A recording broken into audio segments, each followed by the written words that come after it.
Selamat sore para netizen dimanapun kita berada. Salam inspirasi bagi kita semua. Ya, Majelis Hakim gak usah kaget lah ya.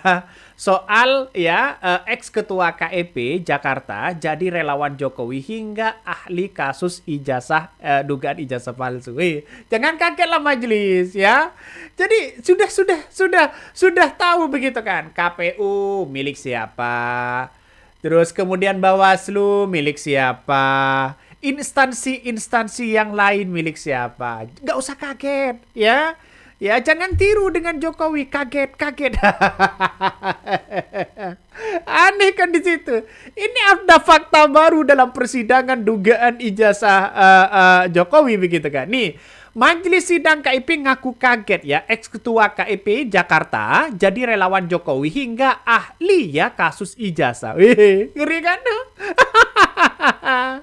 Jadi ceritanya begini, ceritanya adalah anggota Majelis KIP, yakni Arya Sandi ya, mengaku bingung dengan profil mantan ketua KIP DKI Jakarta yang juga ex-relawan Jokowi Ma'ruf, yakni Yulianto Widiraharjo ya, saat dihadirkan sebagai ahli dari kubu Bonjowi ya dalam sidang KIP terkait dengan kasus ijazah Presiden ke-7 yakni Joko Widodo. Wih, kok berbalik arah sekarang? Ada apa? Kok sekarang berbalik arah? Ada apa begitu kan? Nah, ini merupakan saksi baru ya, di mana ya Pak Yulianto ini bercerita banyak begitu kan. Nah, saksi terbaru ini Ketua KIP DKI Jakarta 2012 ini tahu banyak soal dugaan ijazah ya palsu ini. Satu persatu begitu kan ya. Satu persatu sudah banyak mendukung Roy Suryo. Satu sisi begitu kan. Ini kan muncul dari bagian-bagian orang-orang yang kecewa terhadap Jokowi. Ya, Jokowi jangan lari lagi nih. Ngeri-ngeri mas, ngeri-ngeri sedap. Coba kita tonton ya, seperti ini. Bung Denny Iskandar waktu itu sempat melontarkan bahwa kecurigaan dia bahwa kok fotonya Pak Jokowi, foto ijazah itu kok berbeda dengan foto dengan Pak Jokowi, dengan sosok Pak Jokowi. Hari Jumat malam saya ditelepon, tiba-tiba ada orang bilang, kamu kok bersekongkol? Kaget saya. Lu sekongkol sama apa nih? Baca berita. Ini tapi namanya pakai C depannya, Mas. Jokowi. Sekarang foto yang dipakai sama dia, foto ijazah yang dipakai sama dia daftar jadi gubernur, ini kan bukan dia. Assalamualaikum warahmatullahi wabarakatuh. Oke. Kemudian kedua Dr. Tiva ya, the one and the only juga. Assalamualaikum warahmatullahi wabarakatuh. Oke. Nah, kita punya tamu khusus. Jadi beliau adalah nama-nama yang pernah disebut soal ijazah Jokowi. Entah apa perannya atau informasinya nanti akan kita dengar sendiri. Jadi nama itu kan kalau Anda ingat sobat era sekalian, ada Denny Iskandar. Yang kata Bitor bukan Denny tapi Dani Iskandar. Jadi kita ingin remind teman-teman pemirsa RH Channel ya, bahwa beberapa hari yang lalu ya, kebetulan Dr. Tiva duluan yang datang di KPUD DKI Jakarta bersama dengan Pak Bonatua, kemudian bersama dengan Mbak Leonie Lydia, bersama juga dengan Pak Lukas dan kawan-kawan. Ya, kita itu sebenarnya timnya beda-beda sebenarnya, cuman karena kita satu visi, satu misi, kita ketemu bareng di sana. Kemudian saya datang juga. Ya, kita berhasil mendapatkan salinan fotokopi seperti ini ya. Jadi ini salinan ijazah Jokowi yang dipakai pada pencalonan gubernur DKI Jakarta tahun 2012. Yang menarik apa? Apa yang dipakai dia itu ternyata sama dengan yang dipakai yang kita dapatkan waktu kami ke KPU waktu itu untuk pencalonan presiden pada tahun 2019. Meskipun yang 2014 kami belum dapat. Tapi nanti kita tunggu, saya itu agak krusial. Sudah tapi belum, kata Pak Jokowi itu sudah tapi belum. Kemudian yang terbaru juga kita dapat yang dari KPUD Solo ya, yang ketika Pilwakot ya. Nah, kenapa kita harus bicara hari ini? Karena kebetulan barang yang saya pegang ini itu ternyata waktu itu dulu sempat itu ya, ketika tahun 2012 itu sempat menjadi pertanyaan besar. Nah, pertanyaan besarnya apa, kalimatnya kayak apa, nanti itu yang kita coba dapatkan dari Pak Yulianto. Tapi artinya waktu itu kenapa kita ada di sini dan kenapa ada Dr. Tifa? Ya karena Dr. Tifa lah yang lebih dulu datang waktu itu di KPUD DKI sebelum saya. Silakan Dok. Oke, terima kasih Bung Refli, Mas Roy dan Mbak Dr. Tifa. Ya, memang ini mungkin jalan Tuhan lah, ya kan. Tiba-tiba saya dipertemukan sama Bung Refli tadi sedikit berbincang mengenai memperkenalkan bahasa ini Yulianto, yang salah satu nama disebut tim Jakarta. Saya bilang gitu oleh Pak Bitor. Iya. Tetapi mungkin perlu disclaimer dulu, ya kan, bahwa dalam konteks tim Jakarta itu sebetulnya saya tidak termasuk dalam situ karena saya bukan aktivis partai pada saat itu. Iya, karena pada tahun 2012 itu adalah saya sebagai Ketua Komisi Informasi Provinsi DKI Jakarta. Iya. Sudah harus netral dan independen kan gitu. Kita karena mengetuai satu lembaga negara mandiri. Gitu. Sehingga tidak bisa dinyatakan bahwa tim Solo, tim Jakarta. Tetapi kalau kemudian dalam pergaulan politik tetap berdiskusi dengan beberapa nama yang disebut tim Jakarta itu iya. Ya. Seperti dengan Bung Denny Iskandar ataupun dengan Indra Kramadipa.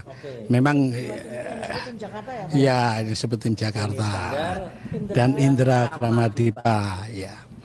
Dan memang kalau Denny Iskandar itu memang waktu itu menjadi pengurus partai DPD DKI Jakarta. Indra itu aktivis tapi kemudian dia masuk dalam ring satu yang kemana-mana Pak Jokowi berjalan dia harus mendampingi oleh Pak Jokowi itu.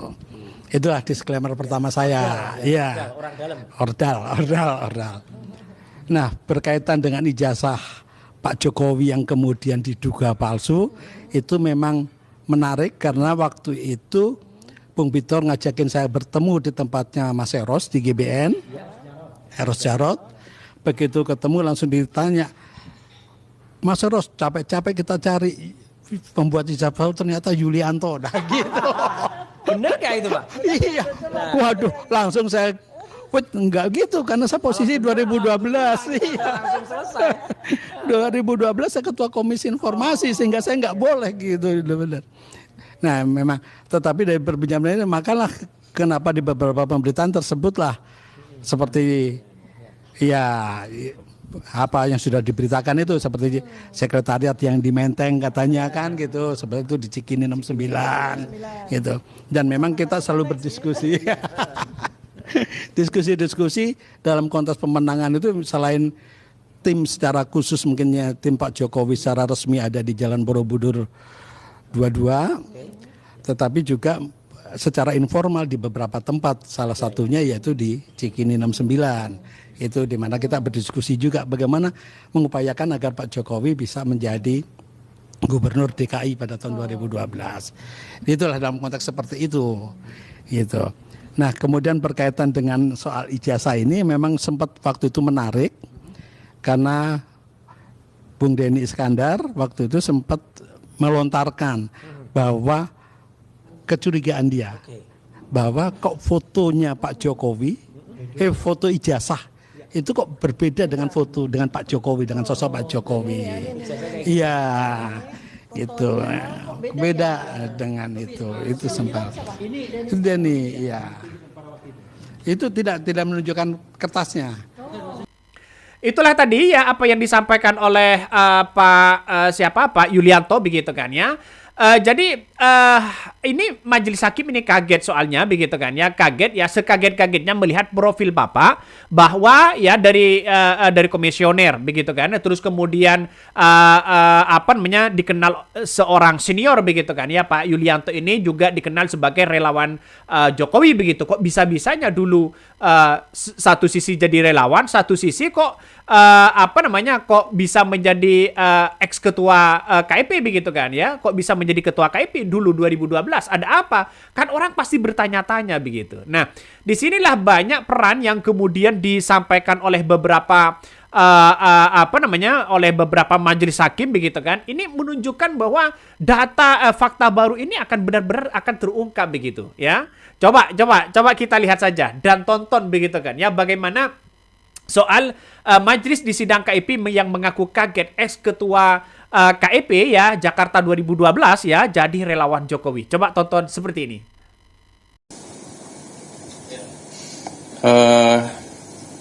Ini memang soal integritas ini saya concern sekali ya, meskipun di kami belum ada perbincangan, tapi saya tidak bisa menahan kalau melihat profil saudara saksi gitu ya. Ini harus saya sampaikan. Saudara ahli, habis jago semua gitu. Jadi saya bingung nih saksi ahli. Jadi gini, Bapak, ini saya terus terang saya baru baca profil Bapak nih baru ya. Saya nggak kenal beliau ya. Tapi saya kaget lihat profilnya. Bapak saya belum kenal Bapak senior saya dulu di KI Jakarta setelah periode Bapak, tapi saya baru ketemu Bapak sekarang. Bapak jadi komisioner itu kan menandatangani fakta integritas. Sepakat ya. Iya kan? Terus Bapak saya lihat di time series-nya itu ya tadi jadi deklarator tim Pak Jokowi. Saya nggak baca Jokowi karena saya terbiasa sebut nama pakai Pak ya Pak. Itulah tadi ya apa yang kemudian disampaikan oleh dalam sidang majelis begitu kan. Nah, orang-orang sekarang ini masih mempertanyakan begitu kan ya, apakah langkah ke depan dugaan ijazah ini akan terungkap begitu. Ini sidang sengketa ijazah Jokowi, Bon Jovi sebut ada fakta baru yang mengejutkan. Nih, kubu Bon Jovi ya, pakar ijazah Jokowi, Lukas Luarso mengaku telah menemukan fakta baru dalam persidangan sengketa informasi publik tentang ijazah mantan ya Presiden Joko Widodo digelar di Komisi ya Informasi Pusat KIP. Nah, fakta pertama yang kata dia, KPU Solo menyatakan jika verifikasi faktual tidak wajib, verifikasi hanya dilakukan ya jika ada keganjilan ya saja ya dalam persyaratan calon kepala daerah. Menurutnya, jika tidak ada verifikasi sebagaimana bisa masyarakat ya bisa tahu dan tidaknya suatu pergantian. Nah, ini banyak sekali yang kemudian mengungkapkan ya soal bagaimana salinan ijazah yang didapatkan mereka dari KPU ya dan versi ya yang disensor begitu. Sedangkan KPU RI menyebutkan dokumen salinan syarat calon termasuk ijazah yang diumumkan melalui website KPU di dahulu ya tidak disensor. Nah, ini apakah benar seperti itu? Apakah majelis hakim yakin terkait dengan apa yang disampaikan oleh KPU dan sebagainya begitu? Dan saya kira ini akan menemukan titik terang pada akhirnya. Ngeri Mas. Ini ngeri sedap Mas. Ini sudah banyak yang kemudian mengungkapkan kepada publik. Coba kita baca komentar-komentar dari netizen nih. Komentar-komentar netizen mengatakan bahwa orang-orang ya semuanya ini harus diungkapkan kepada publik ya. Kalau Yulianto yang disebut-sebut sebagai tim pembuat ijazah palsu, orang itu mestinya akan jadi tersangka juga karena terlibat pemalsuan. Artinya di podcast ini dia sedang bunuh diri. Apa begitu maksudnya? Ini salah satu komentar netizen. Saking ketakutan begitu. Ngeri bos. Ya ngeri. Satu persatu sudah mulai sadar. Jadi satu persatu sudah mulai sadar secara sukarela memberi pengakuan ya, memberi pengakuan. Ini sangat-sangat ngeri sekali. Kata komentar netizen, satu persatu mulai sadar secara sukarela memberi pengakuan.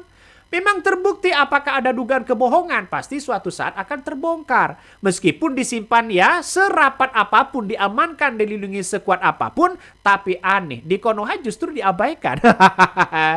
Ini banyak sekali komentar-komentar netizen ngeri ya. Ngeri sedap, merinding. Saya membaca komentar-komentar netizen merinding begitu kan ya. Pada akhirnya, wah ada apa di balik ini semua? merinding. Ya, saya aja membacanya merinding, sangat merinding begitu kan. Ada fakta baru, ada lagi mungkin fakta baru yang mengejutkan. Padahal ini adalah mantan relawan Jokowi begitu kan, ya, memberikan keahlian di situ begitu kan, ya, memberikan keahlian soal ijazah, dugaan ijazah ini. Tapi majelis hakim melihat bahwa ya Bapak tidak perlu gugur menjadi ahli kalau toh pada hakikatnya rekam jejaknya jadi relawan, jadi ini dan sebagainya begitu kan. Ahli itu kan tidak terikat dengan apapun begitu. Artinya dia lurus, tidak mendukung salah satu pihak begitu kan. Semuanya lurus begitu. Kalau salah-salah, kalau benar-benar. Nah, rekam jejak inilah yang kemudian memberikan pernyataan yang begitu mengejutkan, bikin geng Solo ini dibom waktu begitu kan. Seolah-olah seperti itu. Hancur lebur. Ngeri ya. Ya, kita tunggu saja begitu kan. Kita tunggu saja apakah nanti akan tetap menjadi persoalan-persoalan penting ini begitu kan ya, atau memang hanya ya diabaikan begitu saja. Tapi endingnya sudah kelihatan begitu kan ya. Ada yang mengatakan, banyak yang terlibat ya, pantas Mulyono aman-aman aja. Dananya pasti besar dong, dengan banyak yang penjagaan dari banyak orang. Ini salah satu komentar. Jadi artinya apa? Fakta baru ini kita tunggu saja. Klarifikasinya ketika kita tunggu saja begitu. Tapi kan semakin hari semakin gugatan semakin hari semakin menunjukkan fakta baru ya soal dugaan-dugaan ijazah ini. Ngeri Mas. Saya yakin ini termol pada kebingungan. Oke, mungkin itu yang kami sampaikan. Ya, tonton terus di channel Hodari Podcast Rakyat ini. Jangan lupa di subscribe.